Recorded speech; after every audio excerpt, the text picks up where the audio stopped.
Hi అండి, welcome back to our channel. ఈరోజు నేను మంచి కర్రీ ప్రిపేర్ చేశాను. అదేంటంటే పప్పు బీన్స్.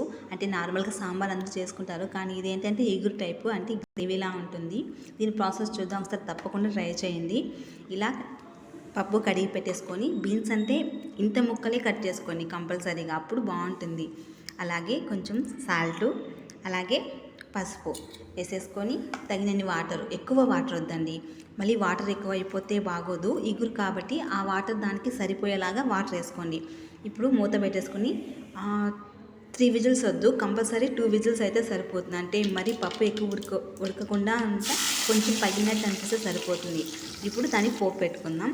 ఇలా ఆయిల్ వేసేసుకొని కంపల్సరీ ఆనియన్స్ ఇలా పొడవుగా ఇలా సన్నగా కట్ చేసుకోండి, అప్పుడు కర్రీ అనేది ఇంకా చాలా బాగుంటుంది. అలాగే వెల్లుల్లిపాయ, అలాగే పచ్చిమిర్చి వేసుకున్నాను, కారం యాడ్ చేసుకోలేదు, కలర్ చేంజ్ అయిపోతుంది కాబట్టి పచ్చిమిర్చి చాలా బాగుంటుంది, అందుకని పచ్చిమిర్చి వేసుకొని, అలాగే బాగా పండిన టమోటా, ఉప్పు, పసుపు వేసి కొంచెం మగ్గాక అందులో కొంచెం ధనియా పౌడర్ వేస్తాను.